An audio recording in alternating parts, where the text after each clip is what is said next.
I feel really strongly that if you want to understand kind of this moment in the church, but even everything that's being built on since then, you really do need to deeply understand Rachel and Rachel's work and her witness in the world.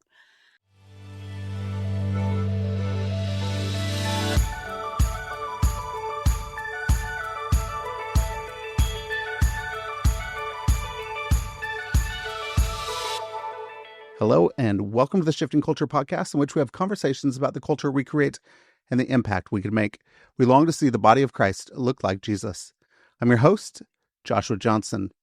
You know, we live in a time where forgiveness feels rare, nuance feels dangerous, and despair feels like the default setting. And yet, Rachel Held Evans insisted on something different. Truth-telling without dehumanizing, resistance without surrendering love, faithfulness without easy answers. In this episode, Sarah Bessey joins me to talk about Braving the Truth, the new anthology of Rachel's blog posts and a bunch of reflections by some of the people that were impacted by her work. And we talk about why Rachel's words from 10 and 15 years ago feel like they were written for today. We talk about backlash, long-term resistance, planting onions in dark seasons, and what it looks like for us to take the baton and keep running so that we can brave the truth today. So join us. Here is my conversation with Sarah Bessey. Culture. They've been friends for years, and this book reads like it. Honest, unresolved, and willing to sit with uncertainty. Today, we talk about the language we use for God and where it falls short. We talk about attention, presence, and what it looks like when God feels absent. We get into the book of Job, the relationship between poetry and theology, and whether it's possible to love God without just using God. So join us for this wonderful conversation.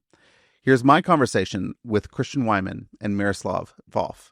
Sarah, welcome back to Shifting Culture. So excited to have you back on. Oh, I'm so glad to be here. Thank you so much for the invitation. It's good to see you. You just started to edit a book called Braving the Truth, which is Rachel Held Evans' blog posts. You were leading with Rachel when she died. You started to handle some of her legacy. What's next for Rachel's work and what we're doing, where we're going? Why this book? Why her blog posts? Why do you think that this is an important thing for the world? Yeah, that's a good question. Yeah, I mean, I'm certainly not alone in wanting to care for Rachel's work and her family and her voice, in the years since we lost her so suddenly in 2019. In the immediate aftermath of that, because so much life was still in the midst, Rachel had nearly finished a new book called Wholehearted Faith that was completed by Jeff Chu. There were a couple of children's books that were completed by Matthew Paul Turner. And so a lot of that work was kind of finishing things that Rachel already had in process and already had ready to go. This book is a little bit different than that, in that it is kind of this collection of essays, but also reflections and contextualization from other voices who were alongside of Rachel at the time. And this book kind of came about because Rachel's widower, Dan, had approached me a few years ago and basically said, you know what, the internet has changed. Blogging as we knew it back in that era is long gone, has been for a long time. And there's this sense of, not only from people who were reading Rachel at the time, but from those who would like to revisit things that she had written or who felt like they were incredibly necessary and pertinent for what is happening right now, because so much of her work was so deeply prophetic. There was this idea of like, well, let's make something a little bit more permanent, And I think initially there was this sense of like, it being a collection or a keepsake or like an anthology of a moment in time. But as the last 2 years have kind of unfolded, it has shifted for me of seeing it as kind of this gift from the past for the future. That it's not just kind of this retrospective thing for people who were there. It's for people now. And I think it's even for the church of the future to understand this moment in time, the generational shift that has kind of happened in the church, what the origins are. Even a lot of the spiritual leaders that they listen to now were deeply influenced by and were listening to Rachel. And so having that origin story, I think, became even more important. As I was reading through this book, I'm somebody that I read Rachel's books. I didn't read her blog. So it was something where I'm going back and going, oh, I Yeah. didn't read all of this. And it felt very prescient for today. I'm like, everything she's talking about, we could have the same conversation right Which is now. kind of depressing, but yes. It is very depressing. It's very depressing. But I told my wife that last night we were talking about this and told her it was very prescient. She said, well, Rachel was a prophet to the prophets, Hmm. and not just a prophet, but I think she's a prophet to the prophets who are now, is what you were saying.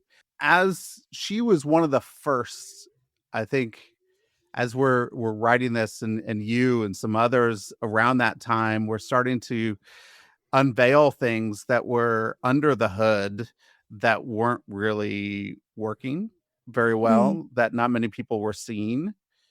What do you think that people have started to take now from her and her legacy that is impacting other people now? It's impacting other voices and other people in the way that we talk about the church. Yeah, I think there's a number of things. I mean, that was one of the challenges I felt like I had when I very first began to kind of spend all of this time in our shared past, in these archives and in these moments.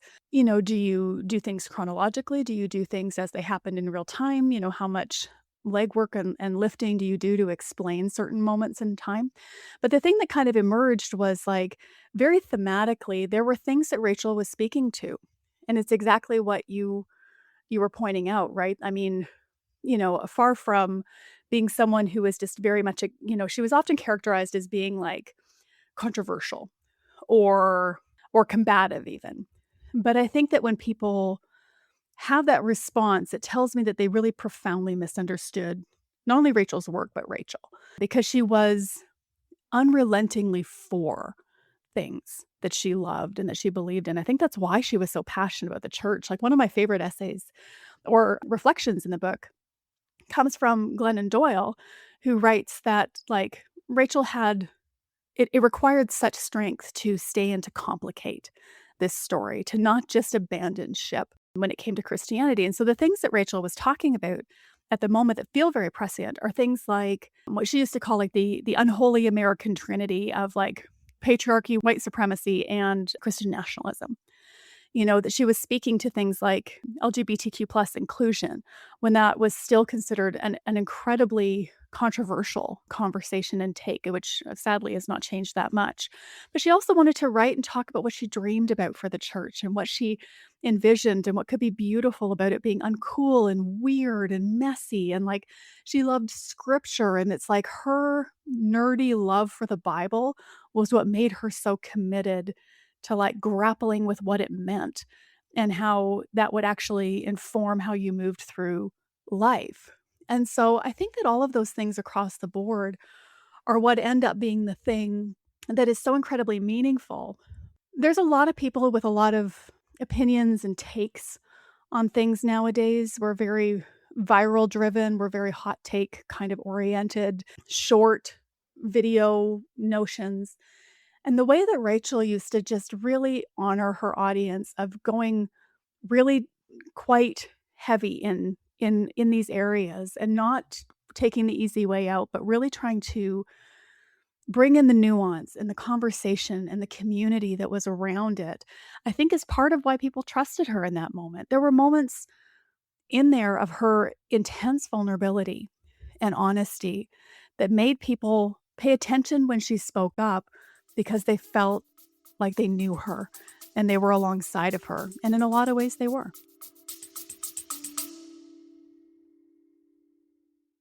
What if you could save 60 to 70% on hiring for your nonprofit and still gain the same skill, passion, and heart that drive your mission forward? Imagine what you could do with that margin.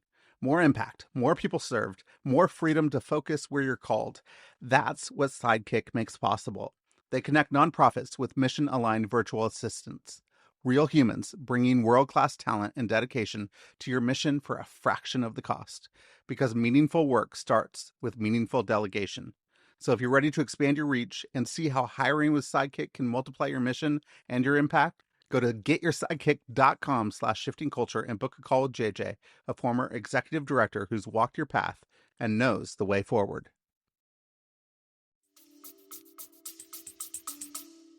What do you think we miss in our social media, viral, short video type of hot takes moments that Rachel was giving us in what we think is, a blog, and there's still lots of comments and going back and forth. And she was on Mhm. Twitter going back and forth with people, Yeah. but her essays seem to be thoughtful, that seem to be like she's actually really taking time and putting something down that she believes needs to be said, and not just it wasn't just reactive, but it was like wrestling with like slow faithfulness. Mhm. What are we missing now that Rachel was giving us then? Well, quite a lot. I mean, I think that one of the things when Rachel very first started her blog in 2007, to be honest, she didn't have a whole lot of interest in blogging. She saw herself more as like a writer, right? Like as someone who wanted to write books. And at the time, blogging was a very new medium in a lot of ways, and it was, Twitter had just started. Facebook at the time was primarily, university students. So even the landscape of social media was very different. And so the ethos that Rachel wanted to bring to the blog was exactly that. It was very thoughtful. She wanted to treat it with the same seriousness you would treat like a book chapter or that sort of thing. But the other aspect that was really, I feel like, a different thing about Rachel was that she never really forgot the people who were reading it. She really fought to remember to write for her kindred spirits and not for her critics. And there was this real sense of community around blogging at the time that's almost hard to explain to people who weren't there because in so many ways, like, you would write a post in response to something a commenter had said, or, so it was a very communal kind of experience. And I think that's the thing that maybe we're missing right now is the idea of relationship and even the idea of humanity and personhood. Rachel really insisted on being Rachel in that space and in all of her places, right? That she didn't want to just be, someone that was throwing up opinions on the internet, but there was a real groundedness in her life and in her marriage and in her church, in her community, in the things that she was afraid of, and the things that she longed for, in her experiences becoming a mother. I mean, all of those aspects were points where she was trying to point out that almost everything we think and believe and hope about God has its roots in your life. And so that's the thing that we really are kind of missing right now. It feels like that sort of wholeheartedness, that sort of honesty and truth telling, the vulnerability. And I think the other thing that I would say that Rachel really impacted me personally, and I think a lot of others, was the idea of being alongside of people instead of up ahead of them. Or like, we kind of came up in a version of Christianity that was very hierarchical. And this idea of, well, the smart people are going to tell you what to think. They're going to tell you what your opinions should be. They're going to tell you what your marriage should look like. They are going to tell you how to raise your children. They are going to tell you how to vote. They're going to do. And so, this notion that Rachel embraced was, I want to be alongside of people. And it's almost this respect and this honor that she had for everyone who was there as fellow teachers. Her husband Dan used to always say, like, just assume you're not the smartest person in the room. And she kind of brought that spirit to it. And that's something that I think still feels incredibly rare in a time when, like, nobody will admit that they're wrong. Nobody will apologize. It's seen as like this huge thing if you change your mind based on new information.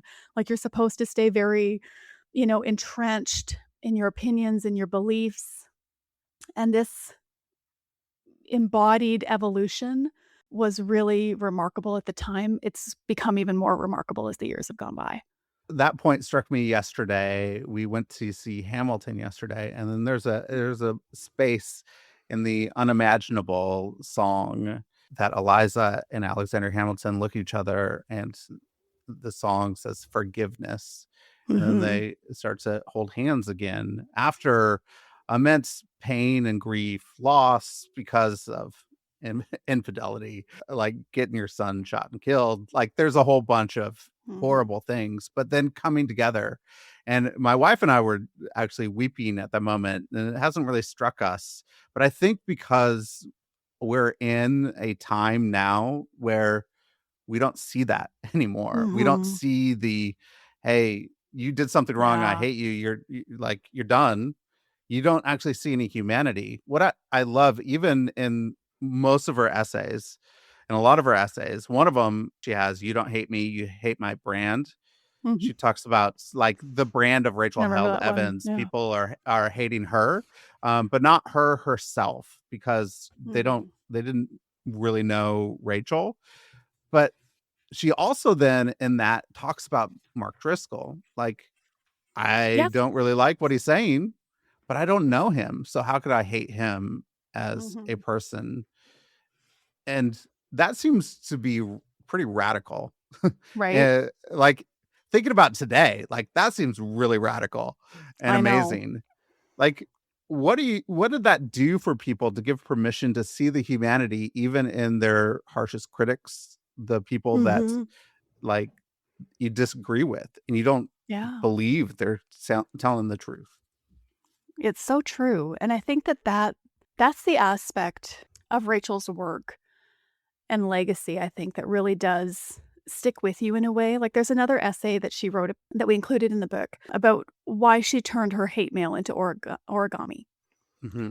I always trip over it. I wanna say it like a Canadian origami, but I'm learning, I'm behaving You can say just like yeah. origami. It's okay.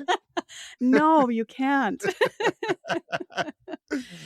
And so but in the essay, she writes about how she was inspired to do this thing of taking something that was hurtful and damaging, like her hate mail, whether it was through email or comment sections, sometimes physical letters that were sent to her in her home, threats, things that are really, speaking from experience, they're deeply hurtful and harmful to your soul. And she decided for Lent one year that she was going to print all of those off and fold them into origami swans and foxes and little bears and things, and it became this communal experience with her friends and her family, and then learning how to pray for people that had cursed you, learning how to hold this opinion and understand even the fact that your words last so much longer in people's souls than the time it took for you to type it out and press send, right? And so I think that it was that deeply humanizing work, whether it was holding herself publicly accountable for not always doing it, right? For being quick to say, I screwed up. I've been drawing with a pretty broad brush here. I have, you know, misspoken. I've cursed enemies instead of praying for them, like whatever. Like she was pretty quick to understand when she was wrong about some of those things, which in itself sometimes felt pretty revolutionary.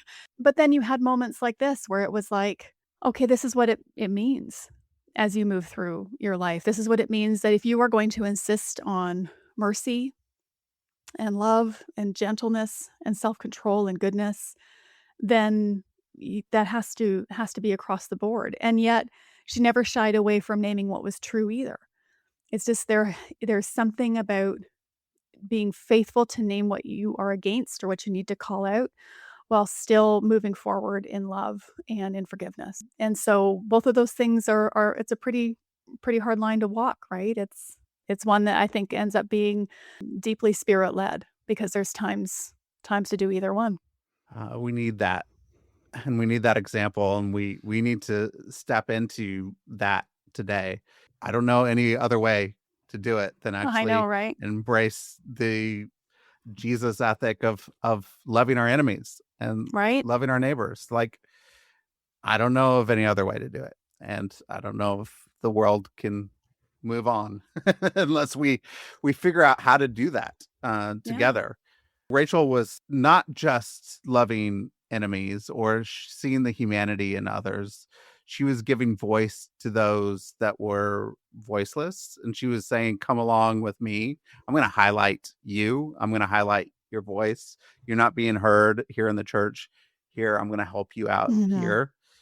She seemed to be like, hey, pointing people out, like, hey, come Yeah. along with me and let's do this together. What did that mean for you personally? And then as you saw her do it with others? This was a quiet and yet very major part of Rachel's life. It's not something that maybe a lot of people from the outside would know.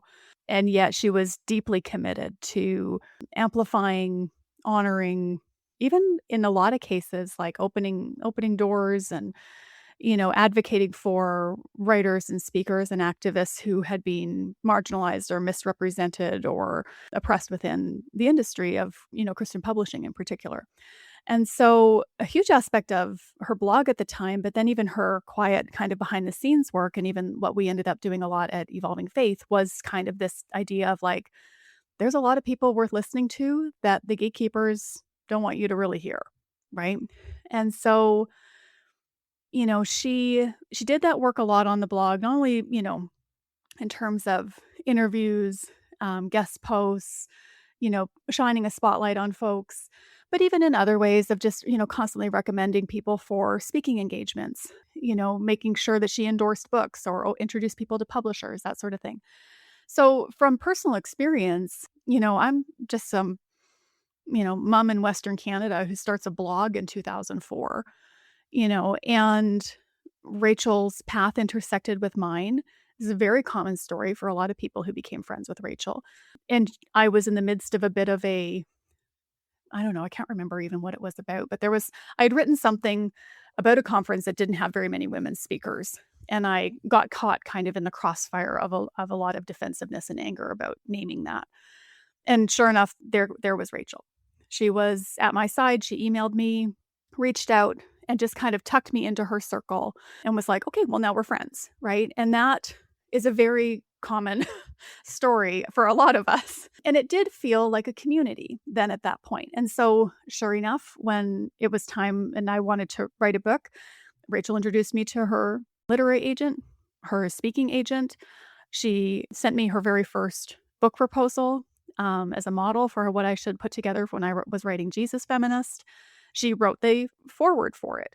She endorsed just the amount of labor and work she did for a lot of us, because I'm not unique in that.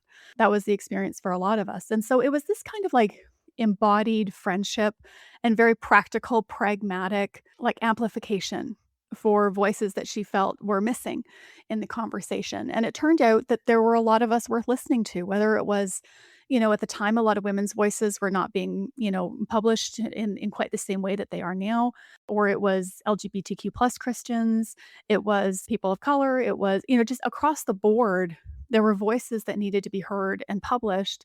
And the internet kind of helped us all find each other and look after each other a little bit. Rachel, started out really speaky, moving from, an evolving faith from her really conservative evangelical faith into what she started to evolve in, and it continued to evolve. A lot of it was speaking to the conservative evangelical crowd of like, hey, let's move past a lot of Mhm. what's happening here. I interviewed Ronald Rolheiser. He's a great Catholic writer of the spiritual life. And when I asked him what books he recommends, he recommended Rachel Held Evans. And it seems, in one sense, a big jump from, a Catholic writer on the spiritual life to recommend Rachel Held Evans. But on another hand, it's not. She's writing about universal themes and not just one pocket Mhm. of the church. Why do you think what she said transcended that conservative evangelical moment into something else, into really the broader big C church around the world? Yeah. I think that's very true. I mean, even from my own perspective, like, I don't think I really knew what a Southern Baptist was until Rachel explained it to me, right? Because that just wasn't my story. That wasn't my context. That wasn't the background that I was from. And yet I felt like, despite how different our experiences were and our upbringings were, the voices that dominated our becoming, the more particular she got, the more universal it felt. And so I think that that was the experience for a lot of us, where maybe the exact thing that she was speaking about, like a big part of her first book, Evolving in Monkey Town, was the original title. I think it's called Faith Unraveled now. How a girl with all the right answers learned to ask questions or something like that. But a big kickoff point for her was around science. It was around creationism and it was around evolution. And that was highly specific to Rachel because she lived in Dayton, Tennessee, the home of the Scopes monkey trial. And so this was a thing that had deeply formed her own becoming. And yet, for a lot of people who maybe would not really understand why this was the thing that kickstarted your deconstruction, kickstarted seasons of doubt and disillusionment and questioning with the church. The truth is that most of us, if you live longer than a hot second and you're just a little bit honest, usually you do get there, right? If you haven't kind of experienced a season of wilderness or doubt or disillusionment or cynicism or a loss of hope, it usually means you're not paying attention really well, right? Like just if you're paying attention in your life, these are intersections we all come to. And so her being able to name that and journey through that in public, I think was the part that was so universal for people. And so even when the blog continued to grow and her voice continued to travel to corners that you never really would have quite expected, and she her books became more and more widely read and bestsellers, and she was part of President Obama's Faith Council, like just her influence continued to grow. And yet there was this core thing of naming that experience that seemed to keep her very honest and keep people connected to the story. So, like, I'm particularly thinking of, like, I remember one essay we included in the book was called "I Don't Always Tell You," and it was one her basically saying, "I don't always tell you when there's days that I really don't believe any of this, or that I'm not sure where I fit or if this is even worthwhile." And even her insistence on not tying that essay up in a little bow, of not coming back to it with like, "And so here's the 3 things I do in order to make sure that I, stay in line," or whatever else. She just let it sit there in the discomfort. She had a lot of honor and respect for her readers and even just refusing to solve that for them. And so I think that's where no matter whether you were like her, Southern millennial woman, big Alabama college football fan, like whatever it was, or someone, very different. This universal experience that she spoke to meant that you felt like you found yourself in her story somewhere. And that courage that it took to name that, to pay the price of naming that, both professionally and communally, but also to make sure people felt just a little bit less alone. It really mattered. It made a really big difference for a lot of us. As you were looking back on these essays and her blog posts, what struck you today that was different than 15 years ago or, whenever she was writing these blog posts? What impacted you differently today? Oh, a lot of things, to be honest with you. I mean, I hadn't spent as much time with her blog since she died.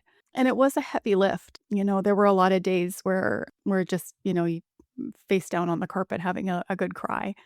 But I think the thing that surprised me was how much hopefulness was woven through almost everything that she was writing. There was a profound, like, faithfulness to Rachel's work that really spoke to me for the moment of time that we are in. People used to say that use the word prophet a lot for Rachel, and she always was kind of like side eye about that, like never really quite, took that mantle on for herself. She had a lot of suspicion around that. To be honest, I think most of, the fact that the book is even here would probably be like, okay, and for her. But there was this incredible awareness. Also, there was a lot more laughter than I remembered. There were stories that I'd forgotten, origin stories, people that whose lives interacted, at a moment in time, and then things shifted and changed. I think for a lot of folks, they'll be surprised by how much things that Rachel was writing 10, 15 years ago are incredibly relevant for us and how we rise to the moment of our time.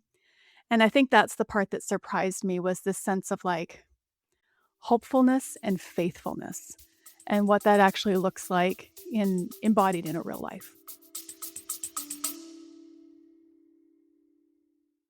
Hey everyone, thank you so much for listening and thank you for supporting the show. If you'd like to support the show and get early ad-free episodes, you go to Substack at shiftingculture.substack.com. And with your subscription, you could have a private podcast feed in your podcast app where you get to download early episodes before anybody gets to listen to them. You could also support the show by going to the support the show link at the bottom of the show notes in the app that you're using right now. That goes to a page that supports the work my wife and I do around the world. That donation is also tax deductible. So if you want a tax deductible donation, you could go there. Or if you want to support the show by leaving a rating and review on Apple Podcasts or Spotify, that really helps new listeners find the show as well. So thank you so much for listening. Thank you for your support. And thank you so much for supporting this work so that we could see the body of Christ look more like Jesus. Yeah. I mean, we live in a time where it feels like despair is maybe the primary emotion going Yeah. forward, and we're seeking any sort of hope, and we're seeking people that are faithful. As you started to gain some more hopefulness and faithfulness in her writing for you today, what would you say to us that are full of despair and we're struggling right now? How do we hold on to some of that hope?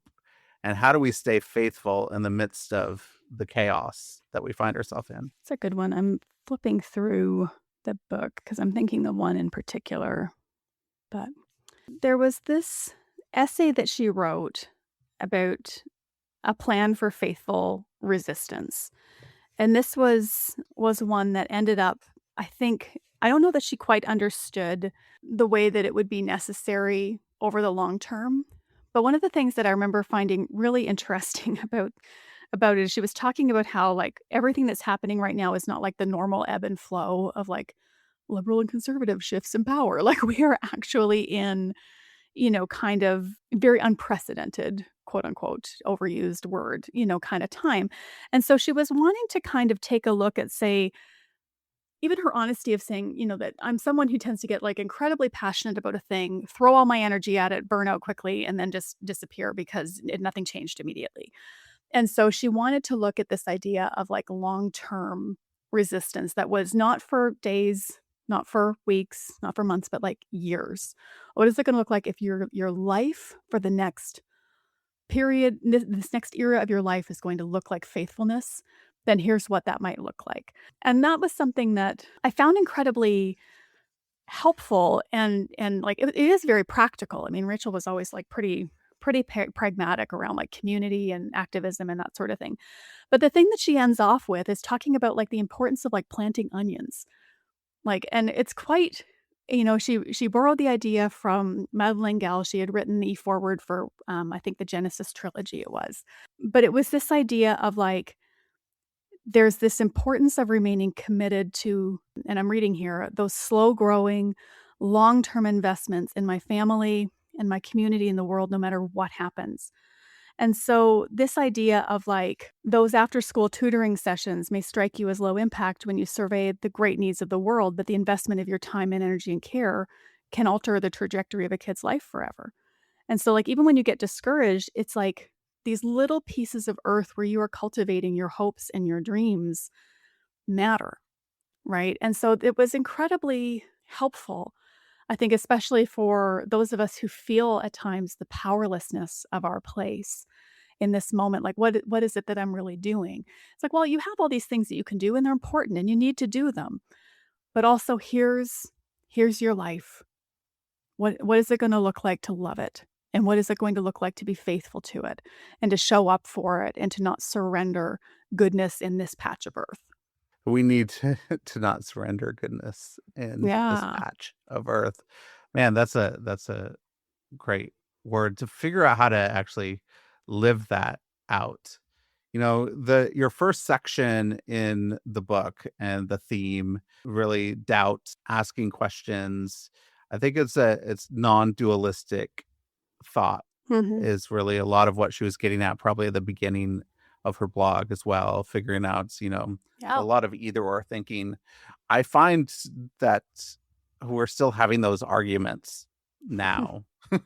Like, we can't get out of As he this as he dualistic puts his thought. face in his hands. I know. And we can't see nuance. We both are nearing 50, right? And so we're looking we're looking back. I feel like sometimes I'm this old crotchety guy, like it's getting worse. It's worse now than it ever has Not been. like that. But it's not. Like, we've been dealing with these things for a long time. We're still dealing with them, which is unfortunate. But when you think of something like non-dualistic thinking, like, what did that do for people? What permission did it give people to live out? I think some of this actually had a major impact on the church world and on Mhm, faith in the last 20 years. Like, mhm. there's been a huge shift in moving from dualism into something with more nuance. What do you think that Yeah. shift started to look like? What did it do for the church? Yeah, I think that there's a couple things that I can point to, and I think that Rachel's story ends up being very emblematic of, which is there was this moment in time when, given the nature of the internet, voices that had not really been heard were being heard. And people who had felt previously incredibly alone and isolated found each other. And you realize you're not quite as alone or as quote unquote sinful or broken as, the people around you would maybe say for doubt, for asking questions, for saying, well, but what about this? Or, well, I don't actually, there's a lot of different ways to read that part of the Bible, and maybe our way isn't the only way. And, so that sort of thing, which, you know, was incredibly freeing and empowering. I don't think that the notion of faith deconstruction is new by any stretch of the imagination, but it was the first time that I'm aware of that it was being talked about so openly and honestly, let alone being embodied. Even this notion of like being able to push back or question authority was like really different, right? Like, it was just to have these kinds of public square arguments and conversations and discussions and, think pieces. It was very electrifying and it felt new. And I mean, and even speaking, I think in some naivete around the time, you felt like you were maybe changing the world. Right? There was this sense of like, well, we're doing something and we are seeing hearts and minds change and organizations shift and people finding freedom. And it was really beautiful in a lot of ways. But what ended up happening is also what comes along with any sort of growth or change or progress, which is there's always like this immediate overwhelming backlash. And I maybe should have seen it coming more than I did. I think especially because there were times when I would talk to women who were leading in, for instance, in biblical equality and Christian feminists that were second wave feminists who saw a tremendous amount of progress in the 70s. And the number of times I spoke to those women on whose shoulders most of us stood, and they would talk about how much grief they had that it was still a battle for us because they were like, "We thought we were solving it for you." I had this conversation with multiple older women, and then came the '80s and the moral majority and the backlash and all these other things, and we ended up losing actually a lot of ground in people's lived experiences within church and marriage and the dominant voice that kind of emerged, that was very politically motivated. And so at the time, I think in the late 2000s, early 2010s, I was like, "Well, that's okay, we're gonna fix it now," Like, which is incredibly naive, and, I mean, again, you're young, right? And so now seeing, I think, the reality of that cycle and understanding that we're in another moment of things being clawed back, whether that's rights, freedoms, ideas, notions, even the idea of, like, pathologizing things like doubt and empathy, or compassion and somehow trying to like spiritual hermeneutical gymnastics your way out of like the Sermon on the Mount, or whatever else it is. This is a moment, I think, when voices like Rachel's at that moment in time, or voices of our elders from previous moments who are still here and more than happy to have these conversations with us, there's this real profound sense of like, okay, now what? And then what does it look like to borrow some bravery? What does it look like to continue to practice faithfulness? What does it look like to embrace love and goodness and even peacemaking in a very ordinary sort of way that kind of does not capitulate to the powers and principalities of our moment in time, even if they come dressed up in a big gold cross around their neck. Like, there is something really important about understanding that cycle, and then the importance of, like, here's where these voices are really important and what you need to kind of be equipped for what's ahead. Is that cycle inevitable? Is there always progress and then backlash and we lose ground? Is it inevitable, or is there something that we've missed? Is there wisdom in something where we could actually move it where it's not a huge pendulum swing back towards the other direction, but maybe it's a smaller one and we're like going Mhm. down the more narrow road? Is there any wisdom there? Like, I don't know. Or is it just inevitable? Is this just how the world works and we just have to deal with it and we just have to keep braving the truth and speak it? Oh, that's way more cynical than I usually let myself feel to say that it's inevitable. I don't think that it is. I think one of the things that has emerged in the midst of all of this is the deep value and importance of understanding that it is a narrow road. And that I think the thing that can sometimes be a bit difficult is when you feel like the church is the author of sometimes, and I'm using big C church, right? Like the movement of, even what Rachel would call like kind of that unholy American Trinity thing, where there's a profound sense of betrayal, right? And so I think that that's where the cynicism is understandable.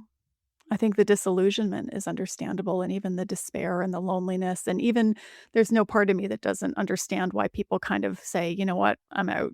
Like, I can't. Jesus, I love this way of moving through the I cannot be aligned with this any longer, and I deeply understand that decision. And honestly, have made that one myself a time or two before, kind of circling back around. But there is this sense of, like, possibility in embracing your role as the remnant and saying, "You know what? This they don't nobody gets to take Jesus away from you, and you are still just as much a part of the church." And the way that you are engaging in peacemaking and making things whole and bringing goodness to the world, those are all things that are making a difference and that are shifting powers, right? And I think some of even the screaming that we see around us from the alternative is precisely because it is making a difference, and it does matter. And I think you see these pockets and outposts of faithfulness that help you realize you're not quite alone as it may feel at times, and you find each other, and you keep, having these moments of, like, rest and respite, and then you're up and you're on your move again, right? And so, I think that all of those things are kind of cumulative, but this notion that somehow it ends and everything's great is maybe a bit naive at this point. It's what does it look like to be faithful now with what I've been given? So how do we take the baton from Rachel and Mhm. brave the truth and walk with faithfulness, find some hope, be an outpost of faithfulness in this world? What does it look like now for all of us to say, okay, we're going to take the baton now and we get to run with it? I think that's maybe the aspect of Rachel's work and legacy that I find really freeing is that ability to say, "You get to decide that." I think that the thing that Rachel embodied really well was living that out of her particular context, her particular background, where she was from. So bravery and truth telling and honesty and speaking truth to power and embodying what you hope is most true about the gospel and about Jesus. That was highly specific to a lot of where Rachel was at. And so to me, I feel like that's almost the lesson, or the thing that you kind of pick up if, on the, baton, if you're picking up that baton like you were talking about. It's looking around your life and saying, "Okay, well, what does that mean for me and for this moment in time?" Nobody ex there can't be another Rachel, right? You've got to be able to be yourself and be working in the ancestors and the story and the place where you are, in the moment in time that you are in. And so these larger aspects around bravery and courage and vulnerability and being wholehearted, but like loving people in the midst of all of it. I think there is something that you can carry forward that is not prescriptive, but it is in equipping just the same. Those that want to write right now, that are writers, how could they do something like Rachel did? Use her particular story to then speak to the broader themes of what is happening in the world. What does it look like for a writer to be particular but speak to a large theme? The way that Rachel and I started as writers is kind of gone, right? Just as the ways that people started as writers 20 years before us are gone, right? And so, I think that the places in terms of writing where a lot of people are finding, community and finding their voice and experiencing that, whether it's on, I see people doing it on social media. I see people doing it on Substack. You see people doing it in a lot of different methods and meanings and community groups and long form books. And, those are all aspects of kind of getting your reps in, right? Of learning what it means to tell your story, learning, even experiencing pushback in public, of, letting your critics make you sharper and better and more compassionate and empathetic. Those are all helpful things, right? And so I think, if someone's wanting to write or wanting to lead, kind of at that moment in time, I think there's a lot of different ways you can do that. But one of the best things that served me, and I think, a number of us who were in that era, is not doing it alone. If you can find a community of people, find a few other writers, find some other people who love the things that you love and care about the things that you care about, where you can work on things together and workshop ideas together and, advocate for each other and speak well of each other in rooms that you're in, like whatever else it is, however that comes together. Writing can be pretty solitary and lonely. And so having someone that makes you feel a little less alone as you do it is nice. What is your hope for this book, for Braving the Truth? What do you hope that this gives to us, to the world? I mean, I think initially I was hopeful that it would help people understand Rachel's work and why it mattered and meant so much to so many of us at a moment in time.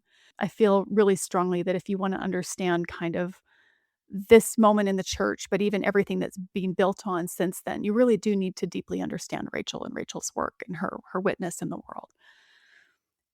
But even beyond the looking back aspect of the work, for me, and I think I would say too for Dan, for her widower, there's this sense of like, it would be a real gift to everyone right now, and it would be a real gift to the church of the future to also have this, to be able to understand and have this particular story as maybe some shoulders to stand on, a hand to grab, someone to make you feel a little bit less alone as you are engaged in the work.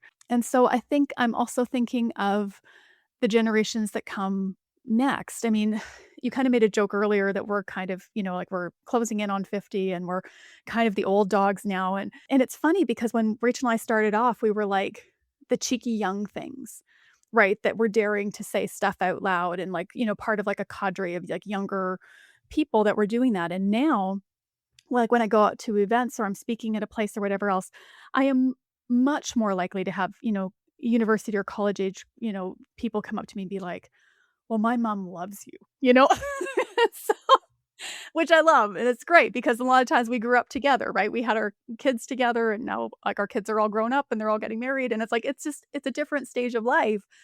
But there is this sense of like, I would love the way that those second wave feminists spoke to my life and my moment in 2012 and 2013 when Rachel was writing A Year of Biblical Womanhood and I was writing Jesus Feminist. And, we had this moment. I would love for the girls who and the people who are writing and leading right now to have Rachel's story to serve as like something they can stand on and build off of. And I think that's maybe one of the hopes I have for it, is that it would help move the story forward in a way that only Rachel could. Well, this collection that you have edited, Braving the Truth, which is fantastic. Having her blog post, but not only that, having the reflections of people that have been impacted by Rachel's work and reflecting on that is just a beautiful, beautiful addition to this. And I think Mhm. is great for a lot of people. So thank you for your work on this. And some people think, oh, it's just a bunch of blog posts and a book. It's a lot more than that. It's highly curated into themes, and it's those reflections are really thoughtful and Mhm. helpful as well. Yes. It's a great book, so it's available now that people could go and they could get it. It's fantastic. So well done. Good job. Thank you. Thank you so much. I really appreciate that. That means a lot to me Yeah. to hear. Like, that was one of the things that having other voices in there was like Yeah. really, really important. It also, to be honest with you, like it made a difficult work feel a little less lonely. Mm, yeah. And that was nice too. I'm really grateful for everybody who lent their voice and their words to us. Before you go, this has been fantastic. I'd love to get a recommendation or two from you. So anything you've been reading lately that you could recommend? I've read a couple of really good things, but now all of a sudden everything's just flown out of my head that I've read recently. There was one I was going to tell you about. Give me one second. Oh, well, one of the fiction books I'll give you first was called Wild Dark Shore by Charlotte McConaughey. It I never listen to audiobooks, Joshua, like ever. I'm always a paper book person, library girl. I did this one on audiobook, and I'm so glad that I did, but it's like this dark and moody, not dark, but it's a moody, atmospheric, it's got like a thriller element, climate change stuff, but it's really about a family. And there's this core kernel thing around hope and what it means when you're in the midst of the apocalypse that I found just like incredibly moving. And so I thought that was like just an absolutely fantastic book that I really, really deeply enjoyed recently. And then the other one that I read that I think should probably be required reading was called One Day Everyone Will Have Always Been Against This. I want to say Omar El-Akkad was the That's author. correct. Omar Okay. Al-Akkad. Yeah. Okay, good. Yeah. So, I mean, it was fantastic. There was another one by Gunther Isaac I read um, Christ and the about like, Rebel. Yeah. yes. And so Yeah. both of those I kind of read together right over Advent, and it was transformative in a lot of ways. So all of those were very, very good recently. Excellent. Well, I think, yeah, one day everyone will have been against this in my top 20, and then the other two were in my top 10 of last year. Oh, So okay, good. See, I knew excellent we had a lot in recommendations. common that way. That's right. So good job, Excellent Sarah. recommendations that were repetitive, but that's okay. No, but they're good. People need to continue to hear these things because they're fantastic. Really, really, really good. Well, Sarah, thank you for this conversation. It was absolutely fantastic to walk through Rachel's legacy, her work, the impact that it was like forming into the church early on while she was writing, but also then the impact that it's having today. What does it look like for us to take some of these things, to actually be faithful, to have some hope, to speak truth, to stand up for what is right in the midst of things that are obviously going wrong out there today. And we could actually do some of that work. And as you said, we could be outposts of faithfulness wherever we are in our nice little pasture that we get to call home. So thank you, Sarah. It was a fantastic conversation. Really, really loved it. Thank you so much.